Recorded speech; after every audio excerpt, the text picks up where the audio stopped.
Okay, class. So we're going to continue with our lecture 14, which is the second part of population genetics. I'm going to call this lesson 18. But again, it's from the lecture 14 PowerPoint slides, which cover population genetics. So we left off talking about Hardy-Weinberg, and so hopefully you know how to calculate that. Just remember that Hardy-Weinberg says that the frequency of the alleles have to equal 1. So frequency of P and Q, I mean, this could be like purple, so big P, little p, or it could be eye color, brown or blonde or whatever. The frequency of these together squared equals 1. And then if we just expand it, we get P squared equals 2PQ, or 2P squared plus Q squared equals 1. And so you should be able to take allele frequencies and convert them into genotypic frequencies and back again. I should only have to give you one value in this, such as Q squared or maybe P squared, and you should be able to derive all the other values by doing square roots or whatever. And that'll be on the test, so make sure that you know Hardy-Weinberg. All right, so Hardy-Weinberg, remember, assumes infinite population size. It assumes allele frequency doesn't change. It assumes all of this crazy stuff that never really happens in the real world. And so populations are finite and allele frequencies can change. There's lots of factors that do that.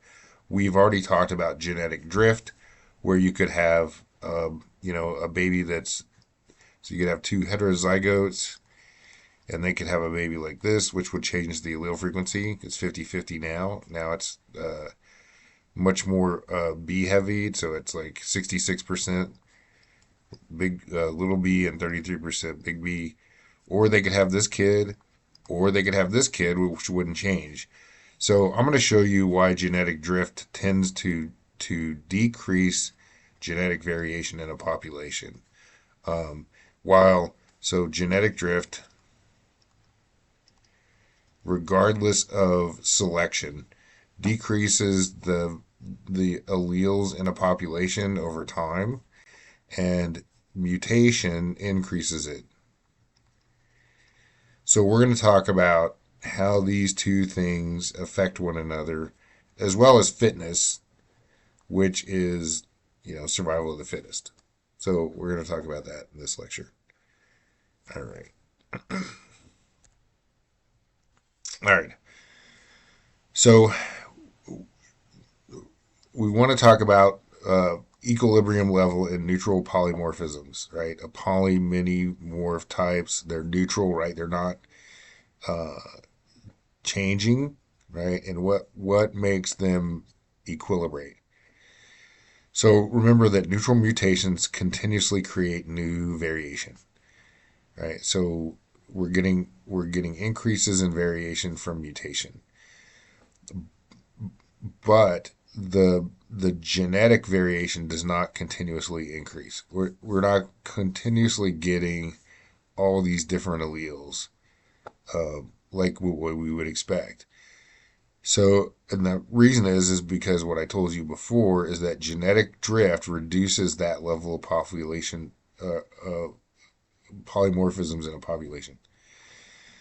So most populations have a consistent level of polymorphism in a sequence. If we look at a DNA sequence, it remains approximately constant.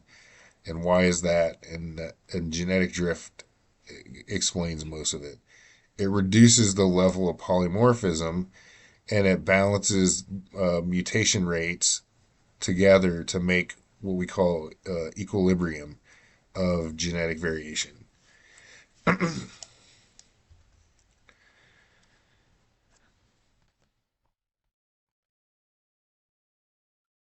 Okay, so this is just a kind of a busy slide, but its purpose is to explain to you a equation that we're about to derive. So if we look at genetic drift, there's going to be random fluctuations of frequencies between generations. If we look at a simple diploid population, so we're going to say each N is the number of individuals. Every individual has two alleles, right? So if we have 10 individuals, because they're diploid, they're going to have 20 alleles, right? Alleles. Let's see if I can spell it. All right. So we'll start with the initial generation. Let's say we have all this variation. All these different colors are different alleles in the population, and we can go on and go on. But I'm not. I'm just gonna. We're just gonna focus on 10 right here. So over time, some of these are gonna get passed on. Some of them won't, right? So here, here, and you're having these offspring, and let's say this one doesn't get passed on, right? Because maybe did the offspring didn't have brown eyes or wasn't homozygous, big B, big B, or little b. And so as we go on, some of these alleles are going to get lost, uh, just because we're not going to have infinite amounts of offspring. And this occurs more frequently in humans that have fewer offspring than organisms that have lots of offspring, uh, I don't know, Drosophila, for example. All right. So allele frequency in generation T, randomly chosen is the parental copy of each of the alleles. The next generation. Um, so there's a thing called Wright-Fisher model of reproduction, which is similar to Hardy-Weinberg, but it takes into account that the population is finite.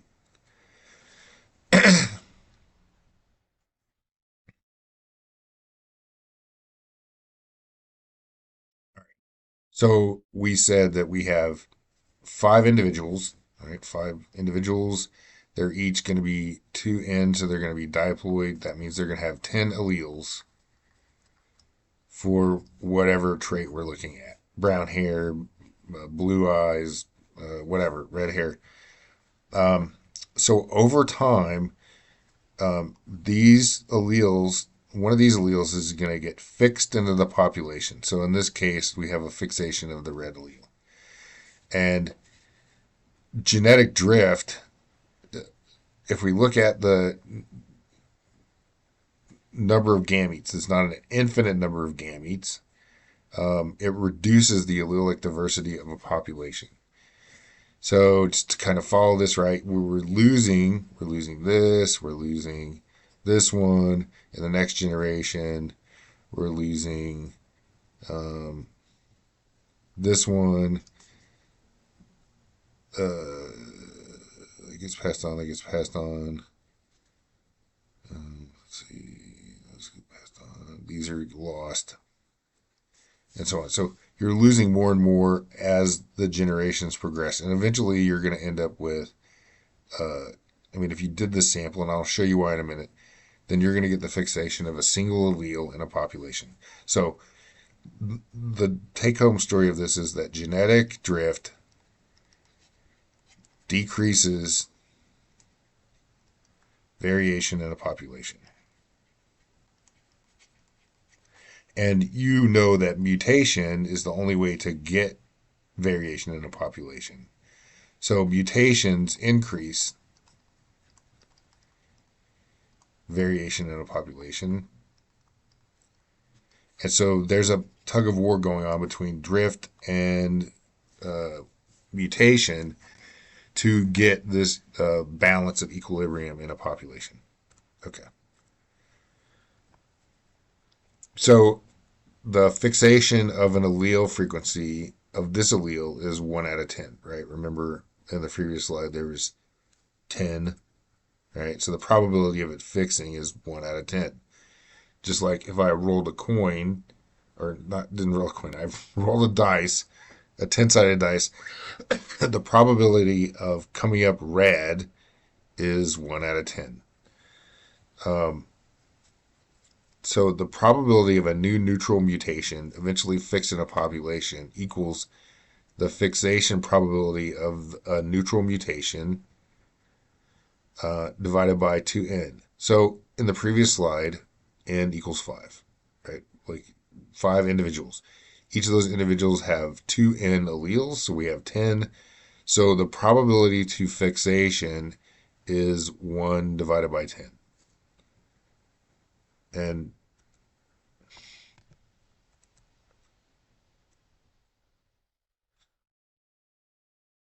so this is just showing you on a DNA level, right? Here we have this mutation in the population. It produces this A instead of a G here. And as we go along, uh, these offspring, there's only a certain number of gametes that are going to be made. And so let's say we made 10 gametes. Well, the probability of making this gamete is 1 out of 10. And so the probability for it to going to fixation after so many generations is that the frequency that it originally was in the population.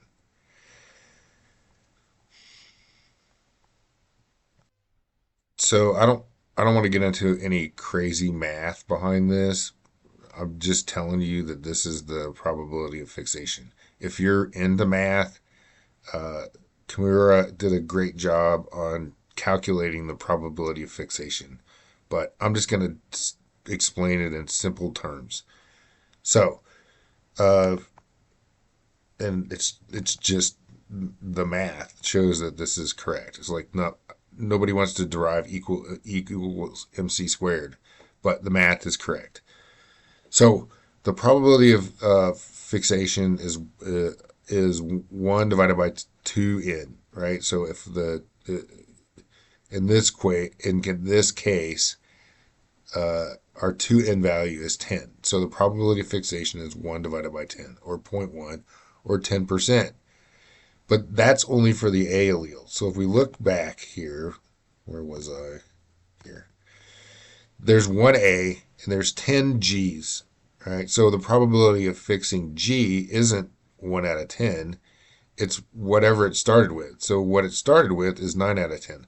So the probability of fixing the G allele is 9 out of 10, or 90%, right? You could also calculate this as 1 minus 1 half n if you want. But regardless, it doesn't matter.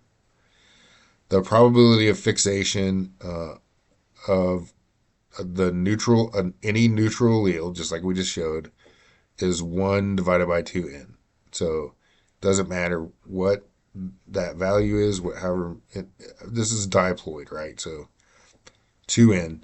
So if we have a small population, say n equals 5, the number of alleles the population is 2 times n, which is 10. So the probability of fixation is 1 out of 10 alleles, which is 1 divided by 2n. 1 divided by 2 times 5, right, is 1/10, or 10%.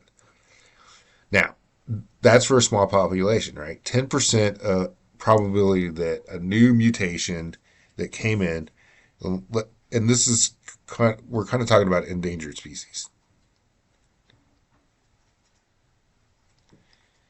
and why this is bad. So, if we have a very small population, the probability of fixation of a new mutation is whatever the number of alleles in that population are.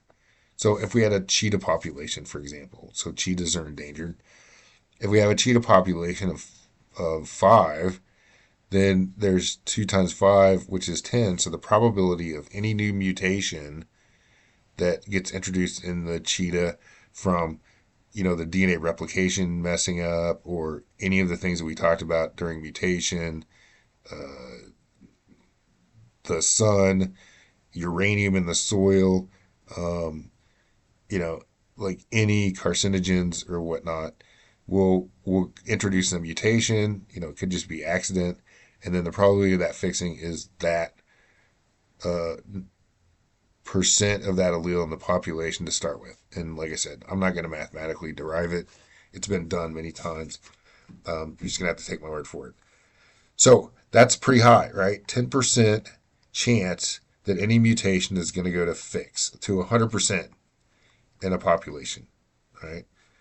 Um, Now, if we increase that population size, so let's say now we have our cheetahs are no longer endangered, there's 5,000 of them.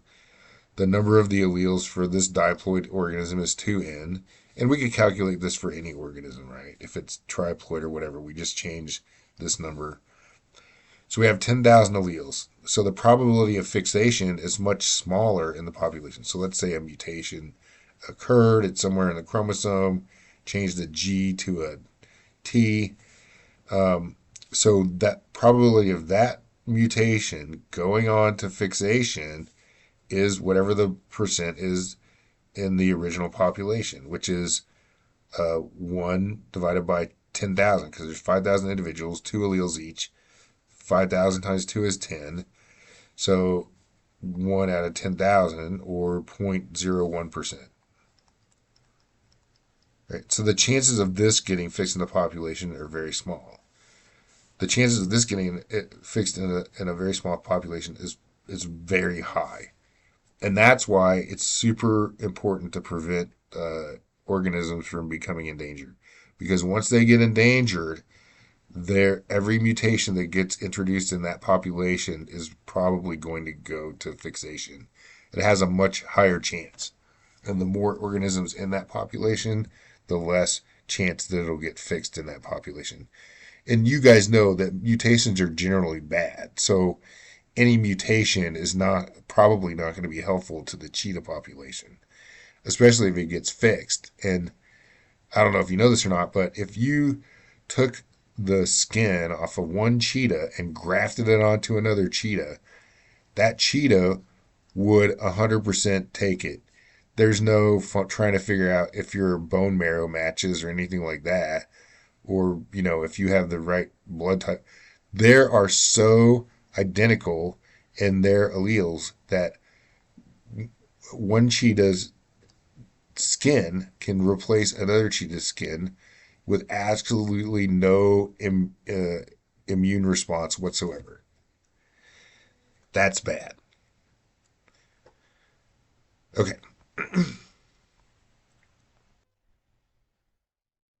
Okay, so this is just a summary slide. Probability of fixation due to drift of a neutral allele, any mutation that occurs. So we're talking about a mutation that doesn't really affect the fitness. Um, Currently, right? Like, we know that the environment changing could affect your future fitness, but right now we're just talking it's a neutral allele. It's not being there's no selective pressure on it. So you guys know from the last slide that we had 10 alleles, so the probability of that five individuals, one that has one allele that has a mutation, probability of fixation is 1/10, or 10%. That's cute, right? That because we're saying that mutation is rare, so that individual would be Q when in our P and Q equation, right? This is the recessive, and so that if Q equals zero point 0.1, then P equals 1 minus Q, according to Harry-Weinberg. So P must equal 1 minus 0.1, which is 0.9, or 90%. Right? So that's just basically what this is saying. And then remember, I've already said this 3 times, but the fixation probability is the current allele frequency, right? It's the same. The bigger the population, the less likely the allele will be fixed in that population.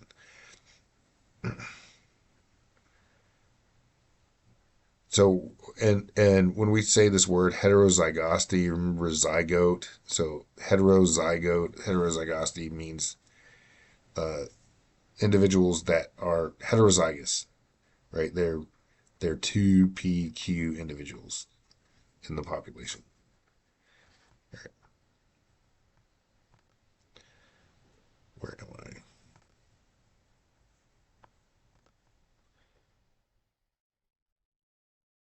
Okay, so this is just a little problem thing to kind of get you thinking about this.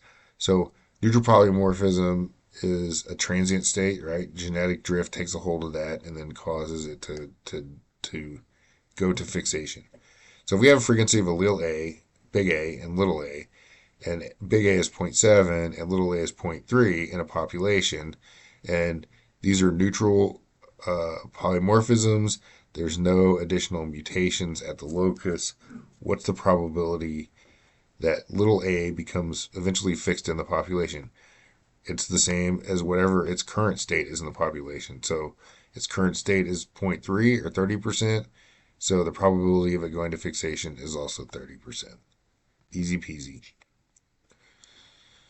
All right, heterozygosity decreases due to genetic drift. This is because the probability of having an offspring uh, that maintains heterozygosity. So the probability of having an offspring, let's say from this, is 50%. But it's also 50% to not have that offspring. And so the probability of having offspring that maintain heterozygosity in a population is less than that either increases homozygosity, right? Homozygote. So big B, or little b. So let's assume that we have two heterozygotes. We're going to say big C, kind of like what I drew here. So big C, little c, big C, little c. The initial frequency for that allele, and I've already done this, is 50%, right? Two big C's out of four total. 2 divided by 4 equals 0.5 or 50%. And then again, little c is also 50%. Okay, so let's look at the probability of these outcomes. All right, so what's the frequency, the probability of having little c? So let's say that you have this offspring. It's accounting for each way that you can have this. So let's say that you're going to have two offspring, right? And so the probability of getting this one and also this one for here and here is 1/4, right? You guys know, let's just write it over here. Big C, little c, big C, little c. We can put it in a Punnett square. Trying to make my little c's littler. Big C, big C, big C, little c, big C, little c, little c, little c. All right, what's the probability of having this offspring? Well, it's 1/4. What's the probability of having this offspring here? Well, it's also 1/4. And so we can have 1/4 times 1/4, which is 1/16. Now, what's the probability of having this? Well, that's also 1/4. This other offspring is 1/2, 2/4.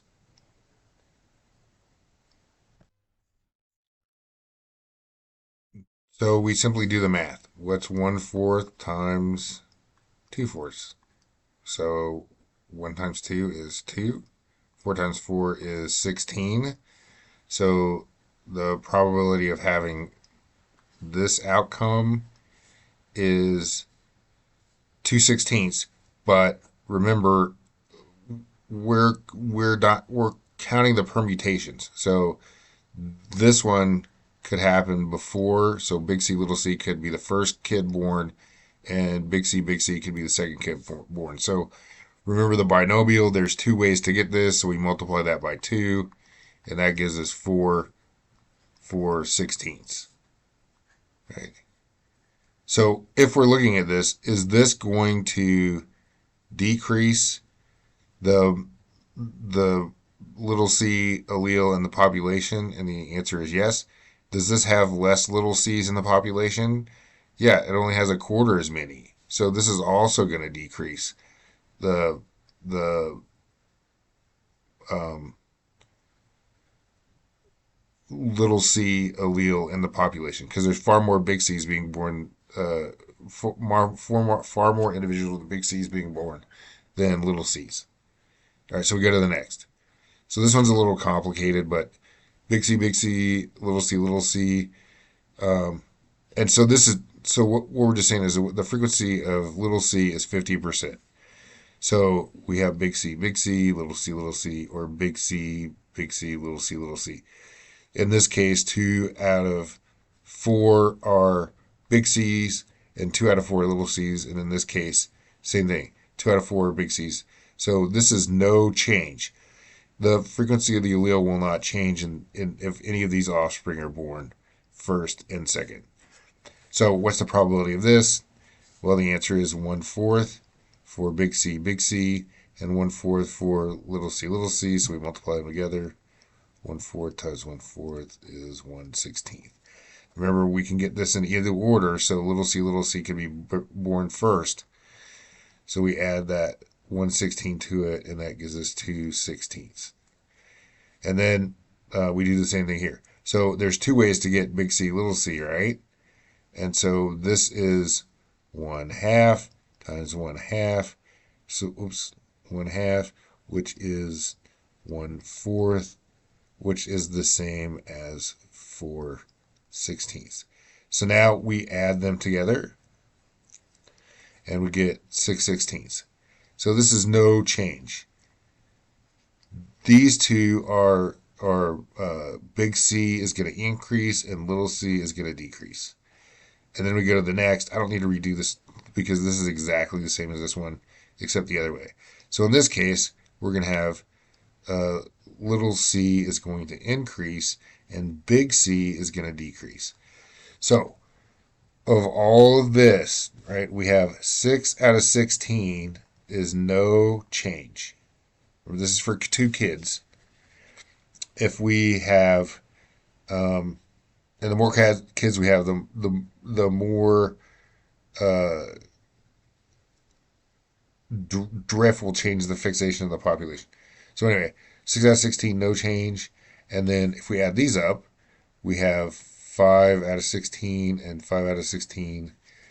So there's 10 out of 16 that it will change the allele frequency. All right. And so that's just showing you how genetic drift can change the allele frequency just based on the random occurrence and the probability of having kids. So 10 out of 16 chance it will change, 6 out of 16 chance it won't change. Statistically, what would you bet on? I would bet on that it's going to change, and it does. Okay, so this is just kind of an explanation of what we just went over. You can read over it if you want. All right. So, and we've talked about this. So the level of heterozygosity that's maintained in a population is the balance between mutations coming in and genetic drift getting rid of them. And hopefully you're convinced that their genetic drift is going to get rid of them eventually. So if we do some math here, and I'm not going to do the whole math, but there's a lot of population genetics people that did a great number of calculations to come up with this number, and I'm just going to tell you it. So on average, the time taken for a new mutation to become fixed in a population is 4 to the n generations.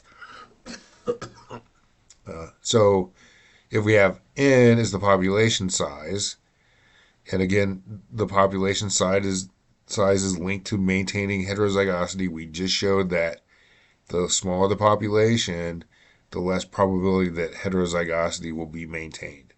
In other words, the more probability that it will go to homozygosity, the allele will get fixed in the population.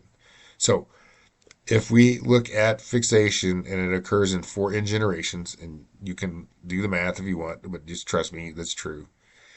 So if n equals 5, it would take on average 20 generations, 4 times 5, right? To eliminate heterozygosity, to fix homozygosity, right? By drift. If there were 5,000 individuals in a population, it's a small population, then it would take 20,000 generations to eliminate heterozygosity.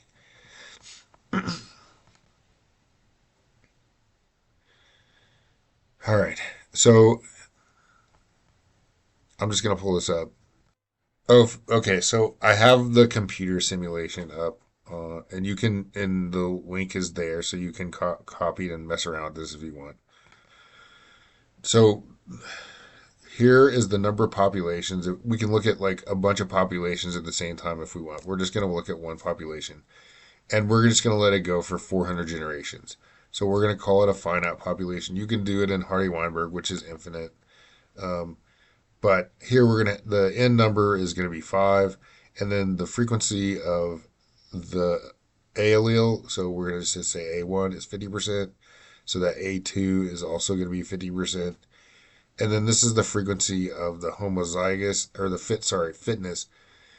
So you could make the heterozygous less fit or the homozygous recessive less fit. Like, let's say it wasn't a neutral one, it affected fitness, like sickle cell anemia, for example. We could assign this a lower value. We could say that this fitness is zero point 0.8, and that would affect this. But we're going to say it's neutral, so all the fitnesses are actually identical. There's no mutation coming in or going out, so there's no change in that. We're going to zero, um, and we're just going to use the population size over here. So end. So let's just go. All right. So remember we said that the probability is that it's, and this is a probability, right? It doesn't mean it's going to be exactly the same every time, um, but it's going to take 4 to the n or 20 generations in this case to go to fixation. So in this case, it took 6. In this case, it took 37. In this case, it took, let's see, it's 5. In this case, it took, again, 37. This is random. This one's 6, it looks like. This one, okay. This one is 9. So anyway, if you did this a bunch of times, you would probably you should come to the exact same value that Kamara and all of those other population geneticists that love math came up with that value, which is 4n. Now we could change this population to 5,000, and it's going to take a lot longer for it to go into fixation, right? It still hasn't, and we're already, so we could change this to, I don't know, let's say 4,000 generations.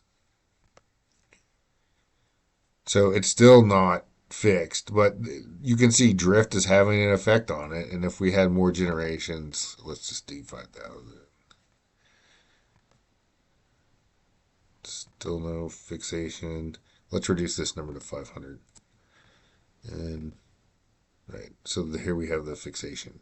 So you can see this is just a program showing you the probability of this. And basically, it's just randomly mating and calculating the probability of offspring really fast, where you would have to go through it by hand and it'd take forever. And that's just showing you that the values that we talked about are actually true values. So anyway, all right. Okay, so we've got this 4n value. This is our probability of going, the number of generations of going to fixation, right? And then we have a mutation rate we're going to throw in here. Remember, these work against each other, so we multiply them together. Fixation and then mutation equal heterozygosity, which is this pi symbol, right? Remember, the the this is going to work towards fixing the population. This is going to work towards, or this is, so genetic drift, which is represented here by that 4n value, is going to work in fixing a mutation into a population. Mu, or mutation rate, is going to increase the mutations in a population. So these are opposed to one another. And then this is what we expect the heterozygosity to be uh, for a given rate of mutation. Remember, the mutation percent is the same as the percent that is going to get fixed in a population. Okay, so if there's only a single copy of the allele, right? So we're not talking about 2n, we're talking about 1n. Since we're talking about diploids that have 2 copies, it's 2 times 2n times mu, where here this is a diploid value, which is 4n mu. If we were doing mitochondria, we would use 2n mu because there's only one mitochondria is haploid, not diploid. right? So we use 2n if you're doing this math. All right. So let's just say we're looking at the expected heterozygosity, so the expected uh, variation in humans for two sequences. So they're homologous sequences, which means that like one may be for red haired, one may be for brown hair, right? They're not identical. They're homologs. They're not identical. And we're looking at these sequences from different unrelated individuals. Remember we talked about this, so we know that any sequence that we look at between two unrelated individuals, uh, it's 0.1% of the nucleotides. And then we can go back and revisit this.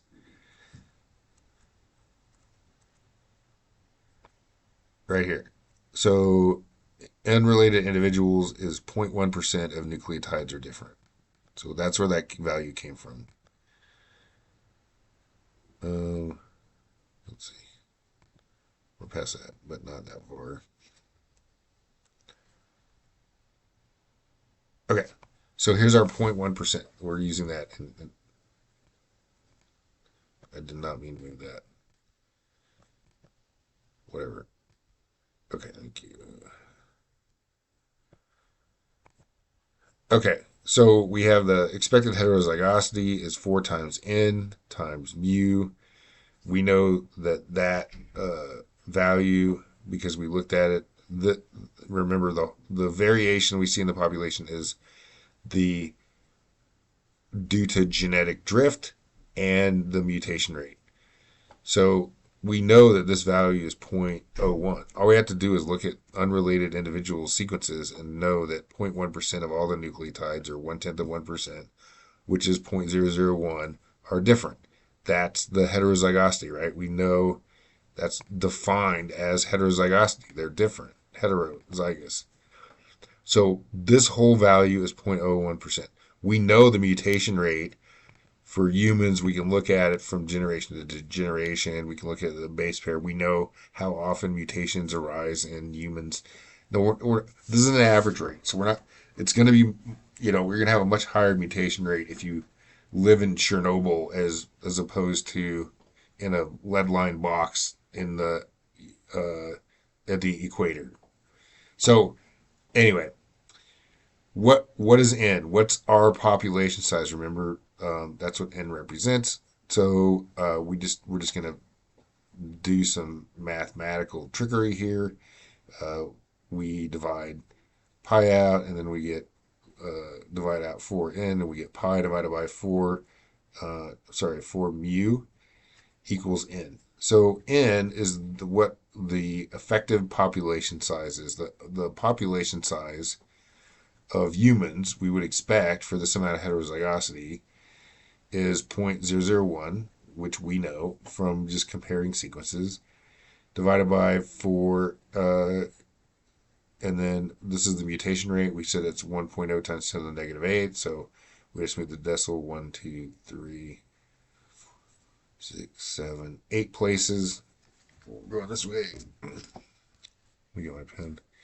So this was 1.0, so that's 1, 2, 3, 4, 5, 6, 7, 8 decimals, and that's the value we get. And if we do the math out, we get the value of 25,000.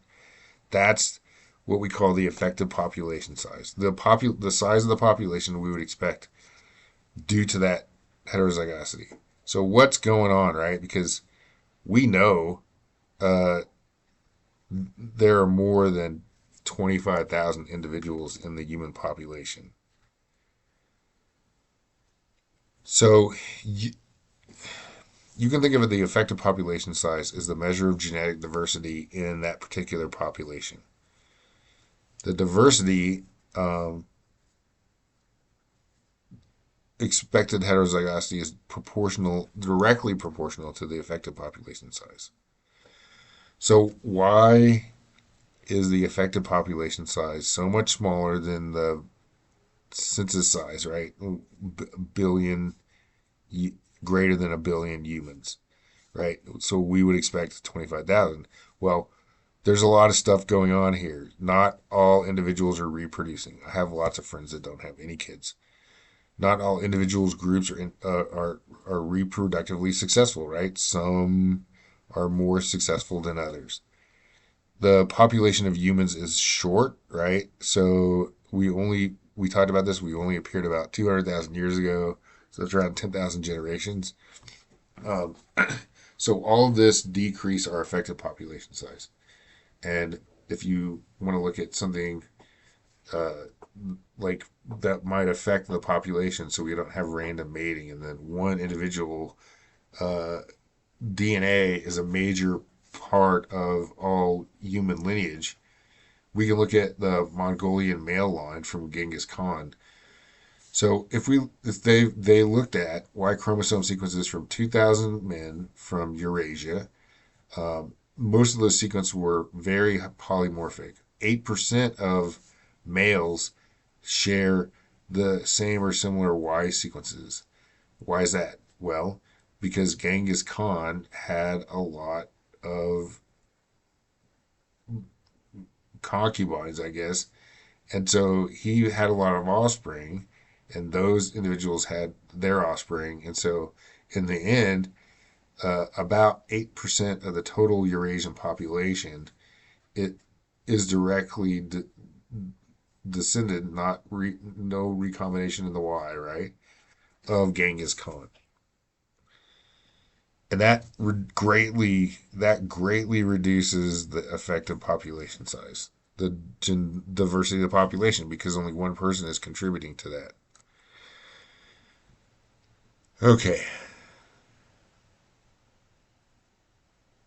so DNA sequences slowly change due to mutation and genetic drift, right? We're talking about generations. So even if we were to we looked at, uh, you know, a population of five, we would still expect 20 generations. Well, how many generations to before fixation?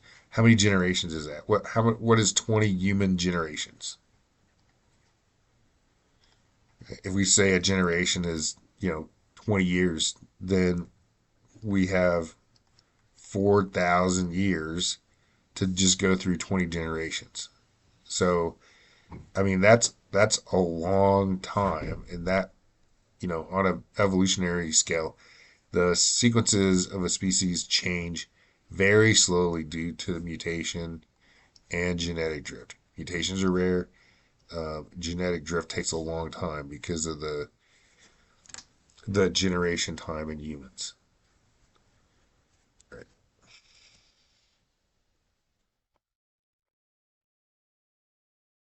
Okay, I'm going to do some fancy math here. Uh, we talked about mutations, right? We know that this number is very small for each nucleotide, usually 10 to the minus 6 to 10 to the minus 8, right? One mutation per 100 million or something like that, uh, a million to 100 million. In populations within individuals, there are two N chromosomes in which that can occur. So if we're looking at the probability of a new neutral mutation occurring on any chromosome, that's two times N, right? Because we have two chromosomes times the mutation rate. It doubles the mutation rate because we have two of the chromosomes. Um, if we get a mutation, that new neutral, remember it's a neutral mutation, will go to fixation with a probability of 1 divided by 2n. We've already done the math on that, so we already know that that's true. And if that's true, then we would have 2 times n times u times 1 divided by 2n, which equals 2n mu divided by 2n. And if we do the math, these cancel out and we end up with mu per generation. So in the end, what this means is, and I'm just showing you mathematically, I don't care if you can derive this, the rate of neutral base substitution equals the mutation rate. And that's the fixation, right? We talked about it. The probability of fixation is the same as the original frequency of the mutation, which is the mutation rate. All right.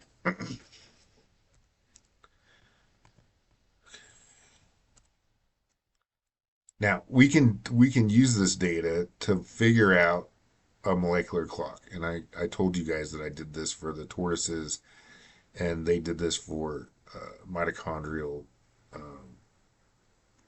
Eve and the Y chromosome Adam. Okay, so we know that DNA sequences change due to neutral mutations, right? We get mutations all the time, and genetic drift opposes that. So the rate of this change is independent of the population size. Population size doesn't affect the rate of mutations, um, right? It wouldn't matter if there were a million people on Earth. Each of those individuals have the same probability of getting struck by lightning. So the probability of getting struck by lightning for one individual doesn't affect the other individuals. So mutation rate doesn't care about what the size of the population is. A person in India has the exact same probability of getting a mutation when they replicate their DNA as we do. I guess that lightning is probably a bad, because you'd be like, oh yeah, there's a lot more people, so there's a lot more chance for them being struck by lightning. But here we're talking about mutations, and so it if you're dead, you're not going to have mutations, right? But if you're existing, every individual that I look at on this earth has the same probability of having their genome duplicated and having three errors. So it doesn't matter if there's two people on earth, the probability is still three errors out of 3 billion. Or if there's a million people on earth, for each individual, the probability is three mutations out of 3 billion nucleotides. So because of this, we can use, because it doesn't matter what the size of the population is, it doesn't affect mutation rate. We can look at the nucleotide difference between homologous sequences, right? Like, so, hair color, eye color, skin, whatever. It doesn't even have to be something that codes, right? It's a neutral mutation, so it's, could be in the promote. Like, we talked about neutral mutations. I don't need to go over that again. Anyway, if we look at it from two individuals, it's a proportional amount of time since we had a common ancestor. It's just like constructing a family tree, right? So if we know how many generations occur, right? Um, like, and we know how many mutations are occurring per generation, and then those mutations are going to the rate of fixation at the rate of mutation, so everything's neutral, then we can figure out how long ago we had a common ancestor based on the generations that it takes for us to produce another individual on our family tree. Okay, so remember the molecular clock, you can only use a molecular clock when you assume that all those mutations are neutral. So we can't be looking at like a gene that affects your hemoglobin and try to molecular clock that. It has to be in a neutral position or a neutral gene or in between, uh, genes or in introns or something like that. We can't look at sites that don't have neutral alleles. It doesn't. You can't calibrate it that way. Okay, so neutral evolution is different than Darwinian evolution. Neutral evolution is just a fight between genetic drift and natural selection, right? There's nothing else, there's no pressure selecting against it. Darwin's evolution is survival of the fittest, right? So in this case, the the frequency of the allele could dramatically change just because, let's say, tigers like to eat blonde haired people. So blonde haired allele would be pressured out. Neutral evolution is just the mutation rate versus the genetic drift over time. All right. So neutral evolution has changed to drift. Darwinian has changed to selection. Again, neutral alleles can't use anything that has selective pressure on it. You can't use sickle cell anemia or things that wouldn't allow you to would reduce your rate of survival to reproduce. Okay, so the question is, at what rate do sequences diverge? Let's look at, I mean, we can look at some of the previous slides. So let's say we have a population at time zero, zero, right? So time zero. Uh, and we look at the number of mutations at time one. So let's say this is time one. And that's the product of the number of copies of the sequence in the gene pool, right? There's two, and the rate they mutate. So this is completely neutral, which is 2 times n times the mutation rate. If the mutation rate is neutral, the probability it will drift to fixation is 1 divided by 2n. We already said that in the beginning. So every generation, 2n times mu generations enter the gene pool, and 1 out of 2n become fixed. This is increasing, this is decreasing, right?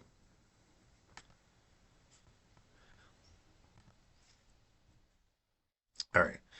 So if we look at the product of these two, 2 times n times mu, and then 1 divided by 2n, uh, we can make that equal to a rate at which the sequences evolve. So we can use k at this point to give us the rate of sequence evolution. Um, in this case, k equals 2 times this formula, and remember mu also equals this formula. So mutation rate and k are the same. So the rate of sequence evolution is the same as the rate of mutation. If the mutation rate is constant, we can use that to estimate how long the mutations have been accumulating over time. We're going to assume it's constant, right? Like, so if there's a uranium meteor that flies out of the sky and causes greater amounts of mutation, then that would affect the molecular clock. And sometimes we have to calibrate the clock because all of these, the mutation rate sometimes isn't constant, right? There's events that occur that cause more mutation and less mutation. Maybe people living closer to the sun have less protection from the atmosphere, so they get more higher mutation rates. So we have to calibrate this clock sometimes, but it's relatively accurate. So let's look at using the clock, the molecular clock.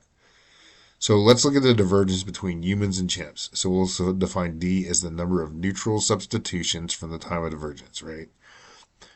D equals the rate of mutation times 2, right? The time in generations. So 2 times, because we have 2 lineages, right? We have 1 generation and 1 generation. The divergence is 2 generations. So if we do that, then we come up with the equation D equals 2 times T times mu. And by the way, you can use these equations on your test. I don't really care. You still need to know what they mean. But I'll give you the equations. I don't care if you memorize them or not.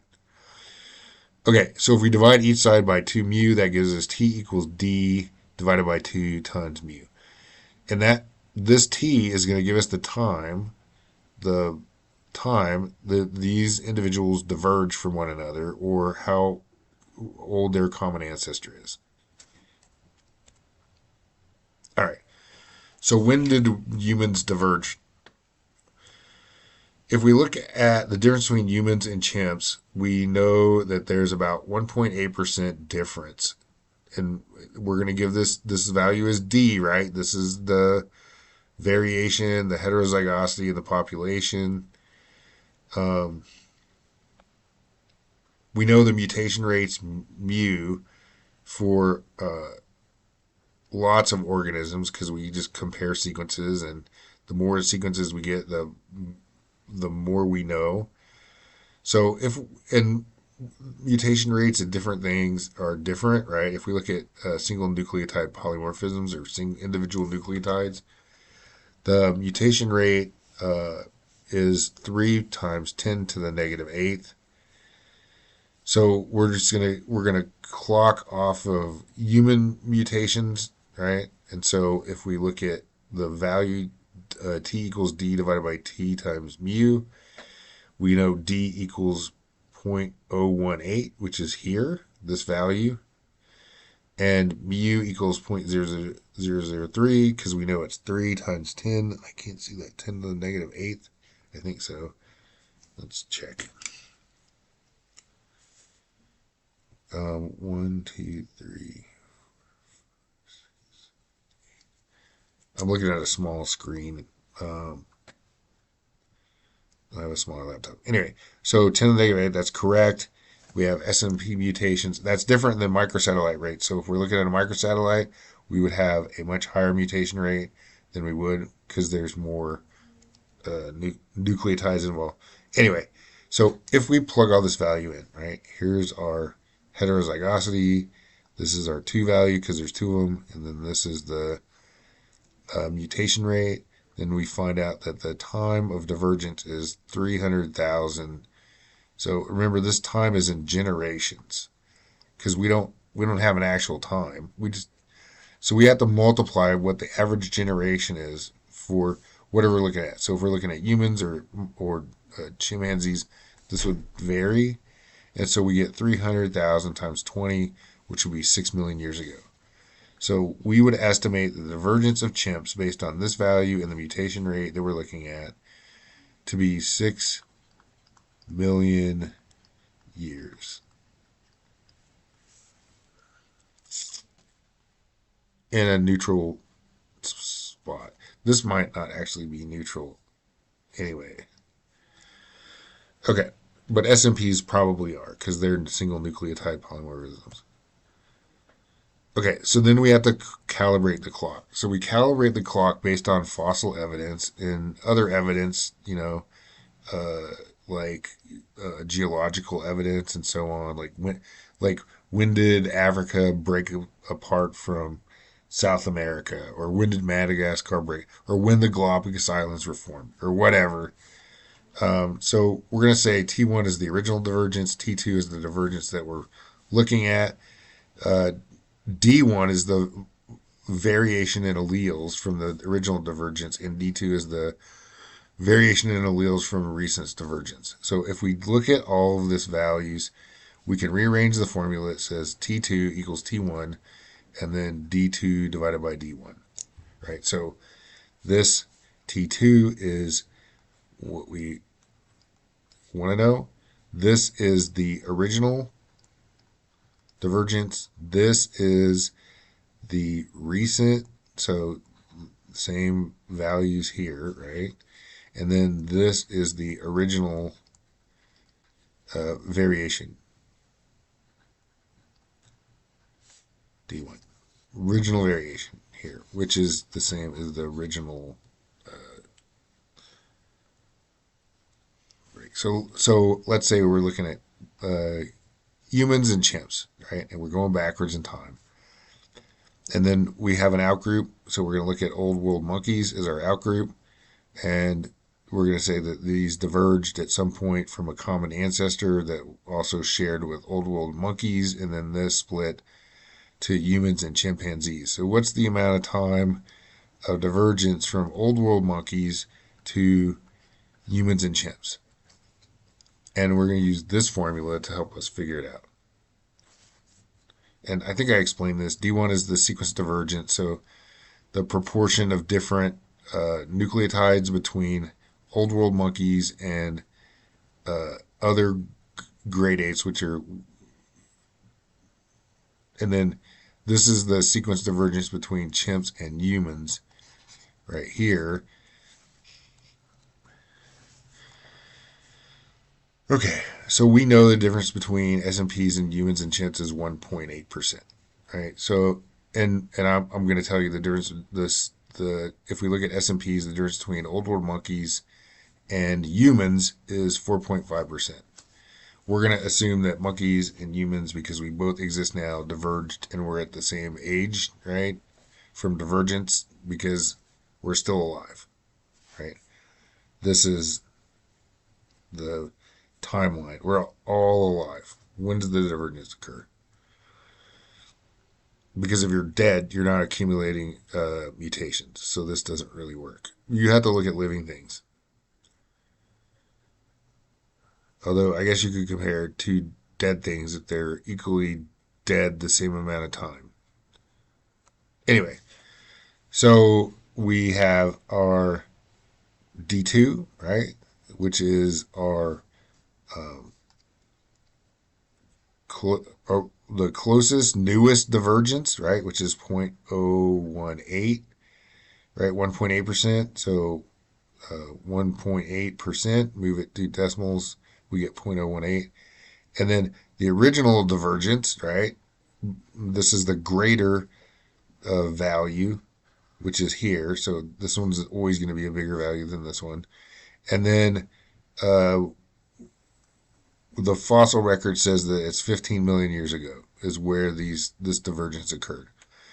So what we'll put in the original time is 15 million. We multiply it by the current heterozygosity between humans, the newer ones, right? The newer fork, this one, and then the older fork, this one, and we do the math and we get 6,000 years ago. So does that jive with our what we decided was our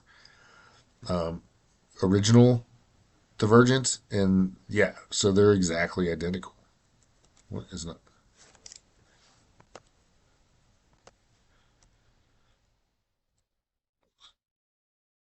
Okay,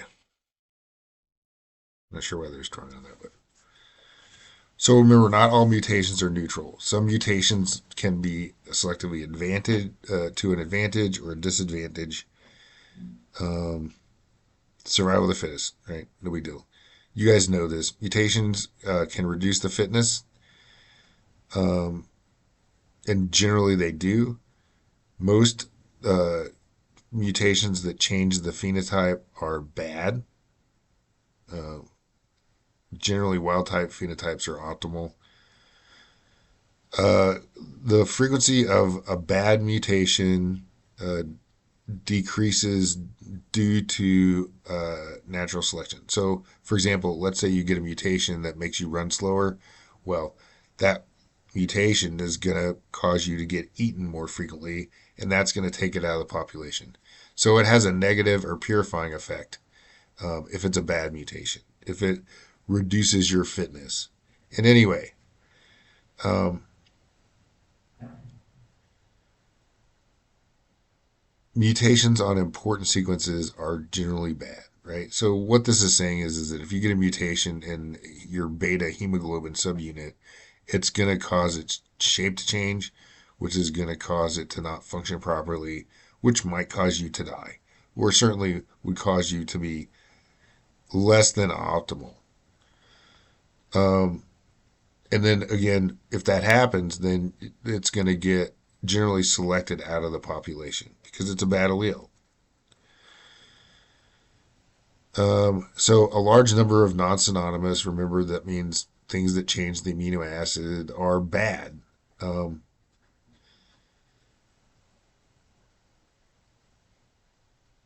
in most species, there's less polymorphism at non-synonymous sites. So the first and second position of those codons are non-synonymous because if they change, they almost always change the amino acid.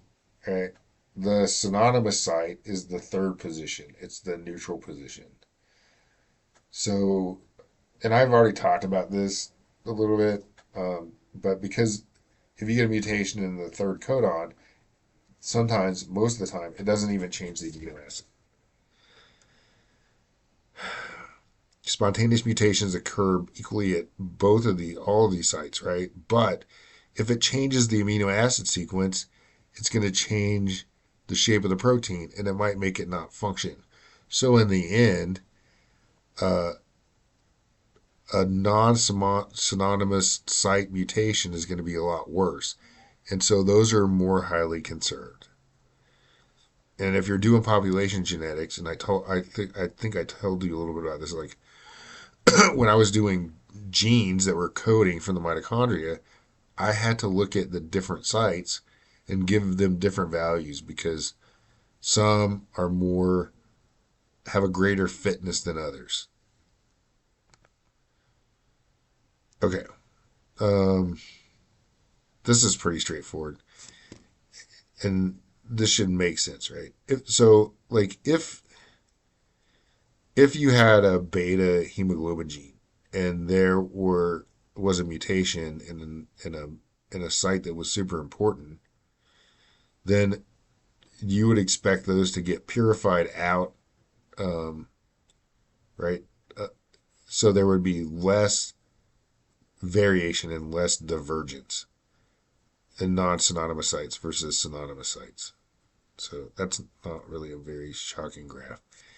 And then we can look at proteins that are selectively neutral versus bad mutations. So uh, there's fibrinopeptides.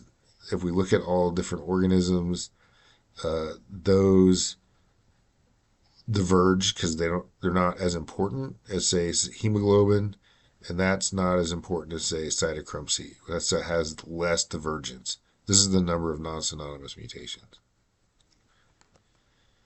So the point is that the codon position is important, right? The more that a mutation changes a codon that changes the amino acid, the less likely you're going to get variation in that site because it would kill you, right? And then you get taken out of the population. So that allele is bad and it tends to be conserved. Uh, that mutation site is conserved. Cytochrome C, I don't know if you guys remember this or not, but cytochrome C is really important in electron transport. And so if that gets messed up, then you die. You can't make ATP, you die, right? Hemoglobin, uh, that's important, but if as long as you combine and carry oxygen, but if you can't transport electrons, that's the same way you would die from cyanide poisoning. So that's not good. All right, let's see. How many more slides do I have?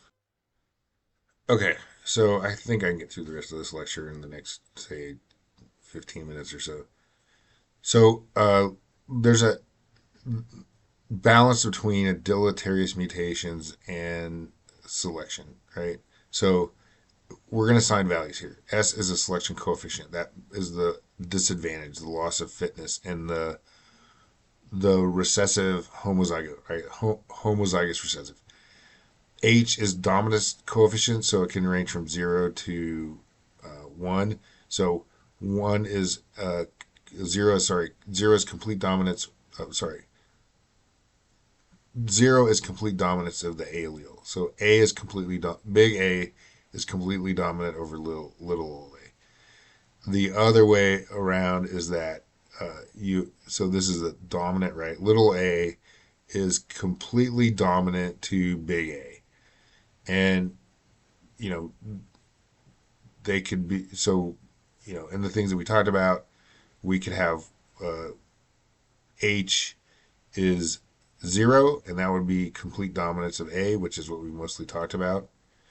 Or if it's codominance or incomplete dominance, that might be big A and little a are equally dominant, and so that would be 0.5, if that makes sense. So anyway, so let's have our genotypes. Big A, big A, big A, little a, little a, little a. So our relative fitness of this is 1. The relative fitness of this one is 1 minus HS, right? The heterozygosity times the selection coefficient. And then little a is there's no any kind of dominance coefficient because these are both equal, right? So this is 1 minus S. We can assign these frequencies as X, Y, and Z. And then the frequency after selection would be X prime, Y prime, and Z prime. So let's say that S equals 1, right? The fitness of these individuals, uh, the selection coefficient is 0.1. And let's say the heterozygosity is 0.5. So that means A is exactly codominant or intermediate dominant to, big A to little a. So let's say this has a relative fitness of 1. If we have little a, it's 1 minus h times f s. So we got 1 minus 0.5 times 0.1, which is 0.95. So the fitness here is reduced. 95% of these individuals are going to survive to reproductive success, um, or they're going to produce 5% less offspring. And then little a is 1 minus zero point 0.1. That's our S value. So this would be 0.9. So uh, only 90% of these individuals are going to either have offspring or survive to have reproductive success. All right. So I want to plug in some numbers, but again, I'm going to give you these formulas, so don't freak out. So genotypes, big A, big A, big A, little a, little a, little a. We have the values 1 minus HS, 1 minus S.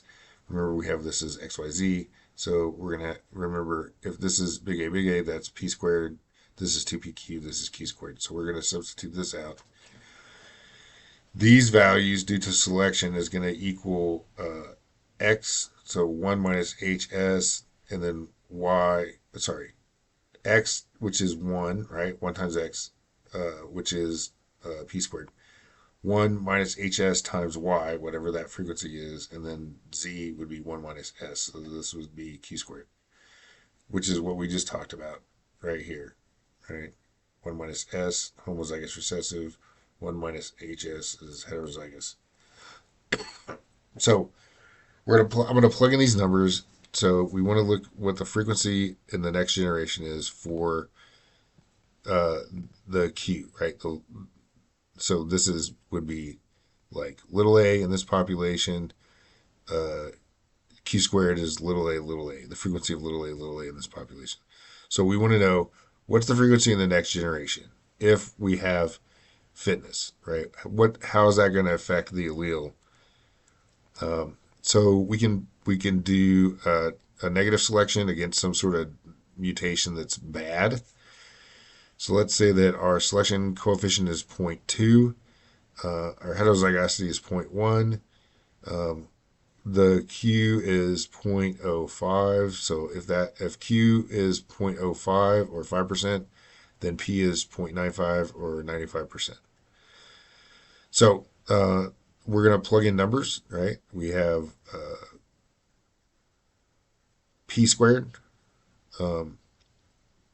which is 0.95. All right, I'm just doing the math out. So P squared is 0.95 times 0.95, which is 0.9025.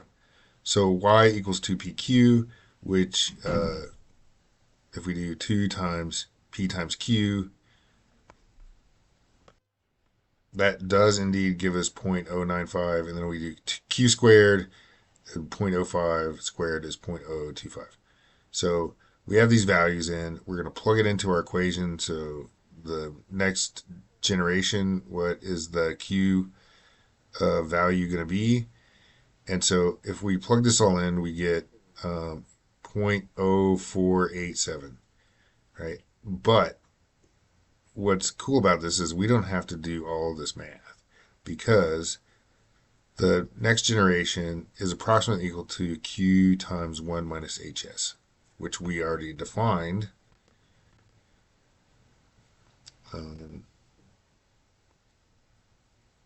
Q, right, as the heterozygosity in the population.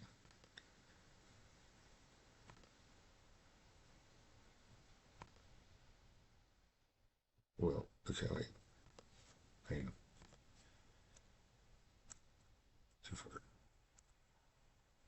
Okay. So why is that? Why is this the Q in the next generation approximately equal to Q times 1 minus HS? And the reason is before selection, the bad alleles existed mostly in heterozygotes, right? Because the bad alleles that are in and homozygous recessives would cause them to affect the phenotype.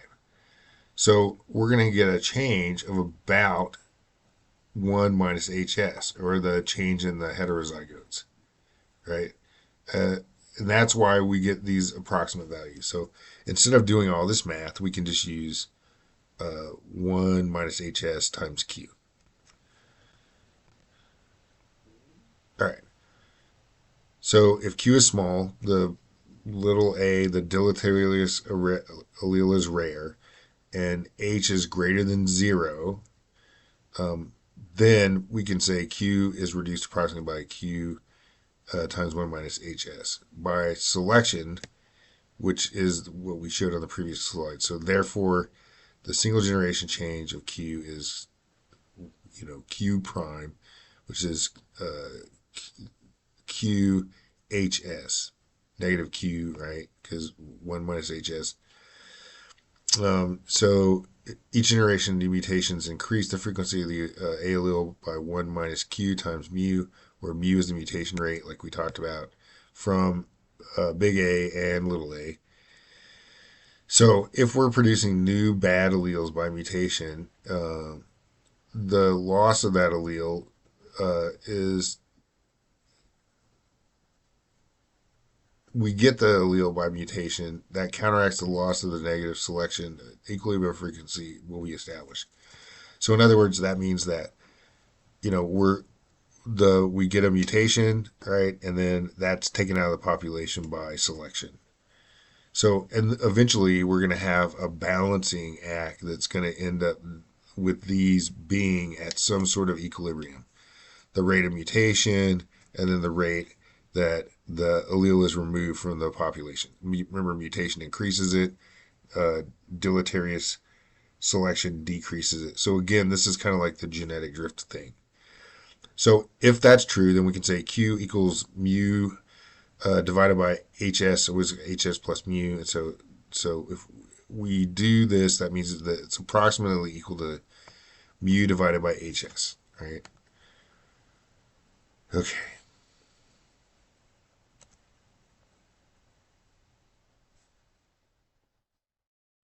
All right. The population is small, random sampling uh, causes fluctuations in allele frequencies, right? Even if the alleles aren't neutral. So again, this is just basically saying that if we have a small population, we get a quick change in the frequency of the allele um, in the population, right? It goes to fixation. Bad alleles are, which are normally eliminated by natural selection, may increase due to genetic drift, right? So if we have bad alleles uh, that would normally be getting rid of by natural selection, they could go to fixation because of what happens in genetic drift. And so remember, the smaller the population, the stronger the genetic drift. If our population is to a certain size, it turns off natural selection. So genetic drift is stronger than natural selection. And so that brings us back to the endangered species thing. So, we want to make sure that we maintain a population that isn't so low that it's going to force any changes in the alleles to fixation. And there's no natural selection getting rid of those bad alleles, which is going to lead to lower population size, which is going to increase genetic drift, and eventually you're going to get in this downward spiral where these organisms, even if you do the best conservation efforts you can, are going to go extinct because there's not enough variation of alleles in their population. And if you have taken Bio181 or anything like that, you know that when we define life, there are like 7 things that are involved in that, and one of those is variation.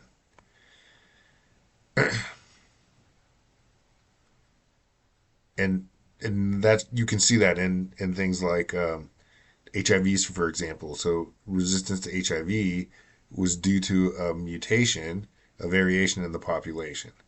Um, Same thing with the bubonic plague, the Black Death. Uh, what do you think is more beneficial during the Ice Age, to be hairy or not hairy? And so variation helps to counteract things in a pop, like if everybody if HIV got into the human population and it was 10,000 years earlier, we knew nothing about medicine, and there was no variation, everyone would die, right? Our whole population would be wiped out. So variation is important in a population. Now, there are beneficial mutations. These are rare, but they increase the fitness of the carrier. Natural selection also increases the frequency of this, right? And so beneficial mutations have a higher chance of being fixed in a population because they're being selected against. And remember, the frequency of the allele in the population is ultimately the probability that it would be get fixed in a population due to drift.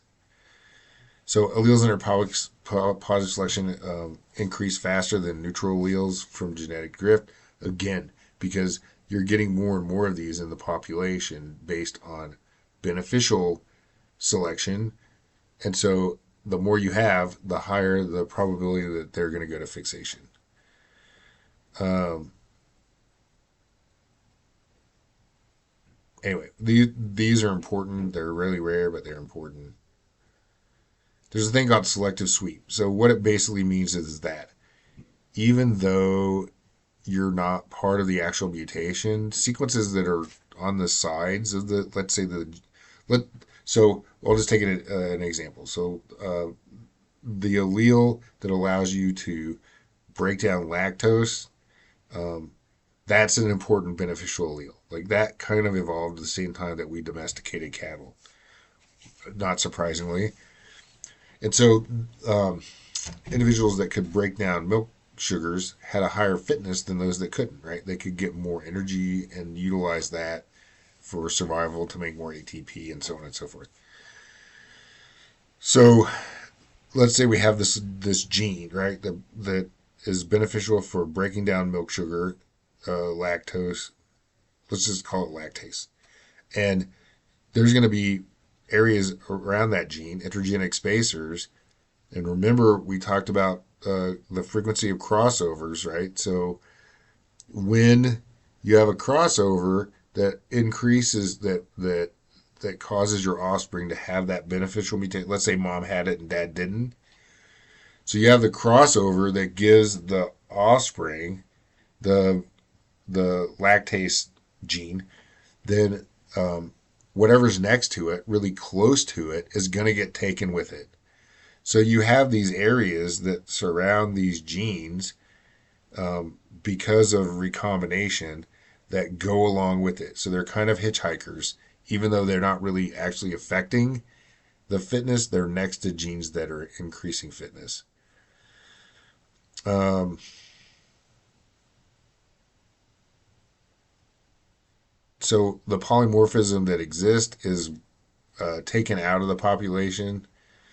Um, and in the end, we have only homologous sequences that don't carry the allele uh, being removed from the population. The beneficial allele is being kept in the population, and it's selectively sweeping not only that allele but everything next to it in, into the subsequent population. So let's say here's a neutral polymorphism, right? It's not affecting fitness. It's not a beneficial allele. However, it's very close to this. And so when we have crossover events, they carry things that are close to that gene. We're going to increase that uh, in the population, and eventually, due to drift, it's going to get fixed in the population, and so are these outliers going to get fixed into the population. Again, just by genetic drift, right? The more we have in this population, the more probability it is to go to fixation, which we already talked about. So here we had three, we have three here. There's 30%, or let's say 50% chance that this would go versus these. There's only one of these, and I don't know. I guess we had to count them all up to actually get the value, but you get the idea. There's more of this, right? There's four, uh, and there's only one here, so this is probably going to go to fixation. There's three, and there's only two here and one here, so this is probably going to go to fixation.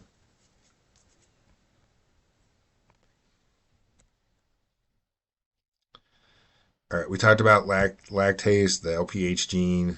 Uh, there are other mutations, G6PD, which is a mutation that reduces your risk of getting malaria, and obviously that would be beneficial. There are mutations in pigmentation genes that produce light skin that were positively selected in European populations. And it has to do with the production of vitamin. So you know that vitamin D is produced, it's called the sunshine vitamin, right? It's produced from sunlight.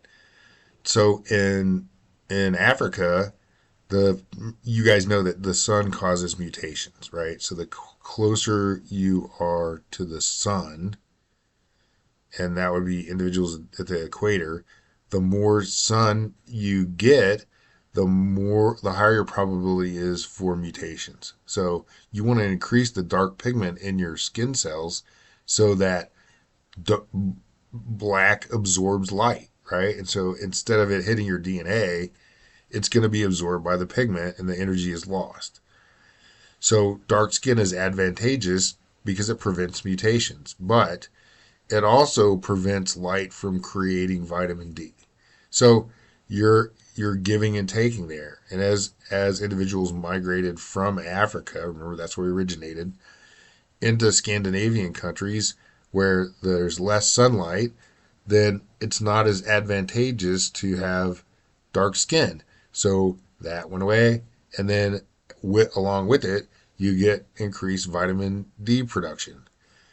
So that's how it's selectively advantageous uh, to have lighter skin in places that have less sun. Makes sense to me, anyway. Okay.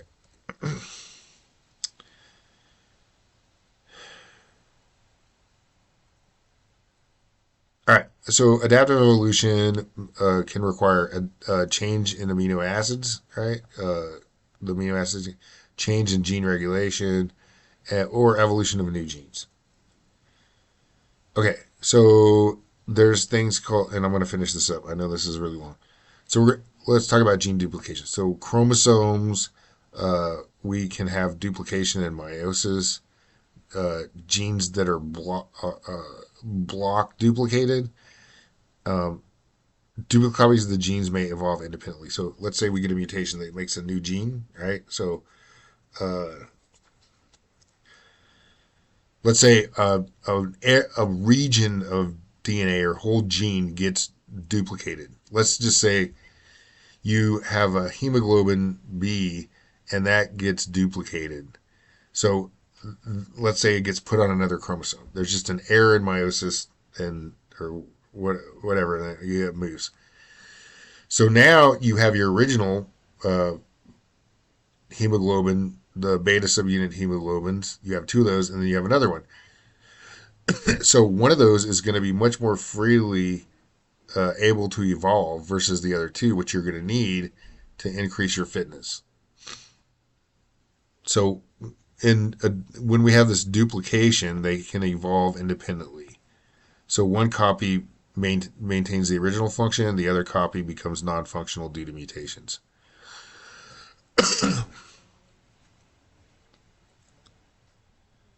Or you can have one copy that retains the original function and the other copy obtains a completely new function, right? So we get a new gene. But the two copies are going to diverge in their patterns of gene expression. And so we can get like these duplications that cause gene families. So an example of this is like genes that do our body. I don't want to get into a long lecture here. But there are genes that are gonna, and we'll talk about this in developmental genetics. But there's genes that are gonna put your posterior and your anterior, and there's a whole range of these genes. They're called homeotic genes or homeobox genes, and we're going to talk about these. So if we look at early ancestors, they have one copy of all of these genes. In some point, these duplicated, right? So this might be like amoebas or like simple things like a roundworm. Why is this not writing? Amoeba or roundworm. And then, so at some point, we're going to duplication of these. So some of these are more free to evolve than these because there's not selective pressure on it anymore. It's free to neutrally evolve. And so higher level organisms, so maybe this is jellyfish, higher level organisms like fish, for example, they have two copies of these homeotic genes.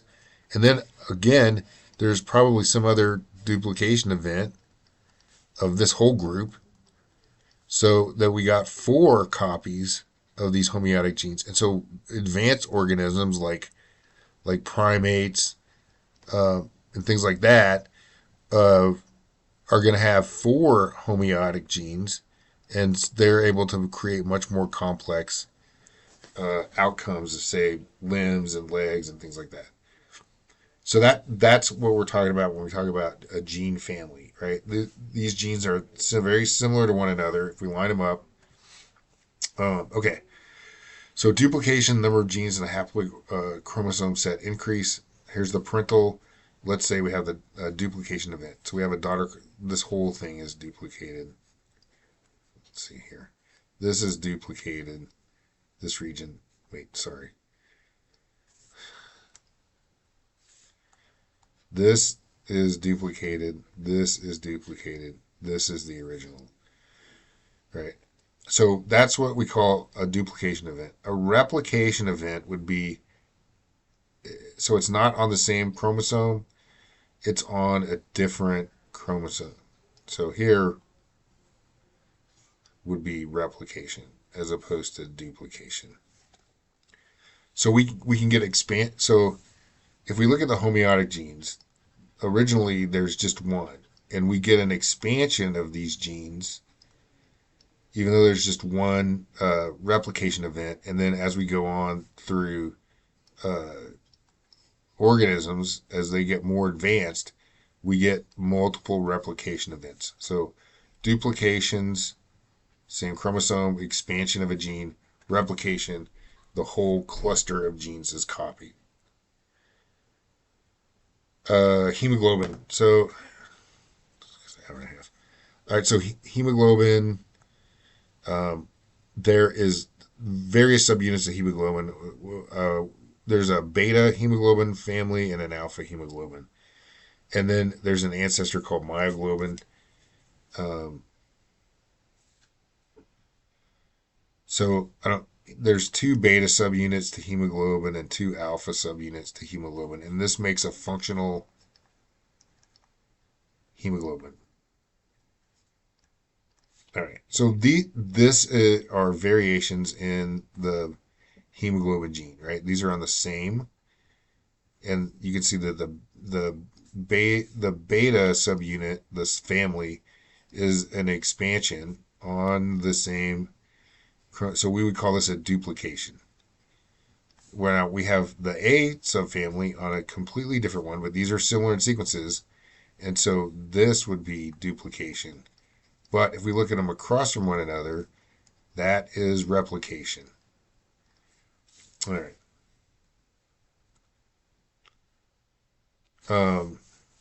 So it's kind of interesting because this is like in the embryo, you're not making a lot of beta hemoglobin. You make gamma, and the reason is because this is made in your bone marrow. And as an embryo, you don't have a lot of bone. You're mostly cartilage. So this is very low. It's not until you start producing bone that this ramps up and you get beta subunit. But you've got to get that other subunit from somewhere. And so it turns out that your liver actually produces gamma hemoglobin. And gamma can substitute for beta because they're very similar. This is weird, right? So at some point, this shuts off, right? And this ramps up, but you still have this. And so one of the ideas is that someday we might be able to, in individuals that have a mutation in beta subunit of hemoglobin, we might be able to knock this gene out or shut it down so it doesn't have any bad effect, and then turn this one back on, because it was able to substitute for beta hemoglobin when you're an embryo. So it should be able to substitute for you as an adult. And this is called because these genes are very similar to one another. Oh, I don't know why this is writing all kinds of slides. Let me just take, I can't erase that. Well, whatever. This is just showing you exactly what I just showed you. So we have a gene expansion here from duplication. Why is that?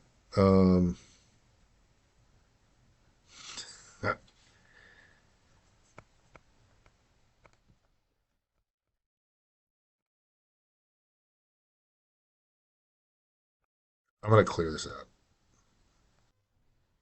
Okay, so I just opened a new PowerPoint.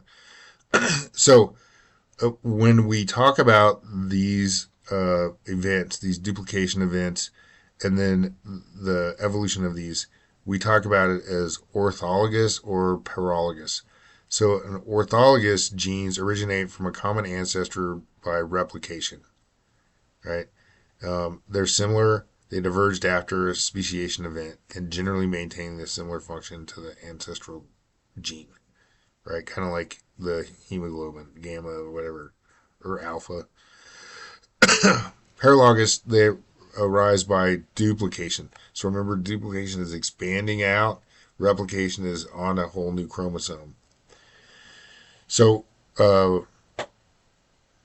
this is a duplication event. This is a replication event, right? They're on different chromosomes. So we have species 1 with the alpha A1, and this is A2. And then we have B1 and B2. So alpha 1 and alpha 2 are orthologous. This one and this one are orthologs. B1 and B2 are orthologs, right? A1 and B1, A1 and B1 are paralogs, right? They're not uh, the same copies, right? They're not from a replication, they're from a duplication event. So A1 and B1, just like you see here, this is a duplication.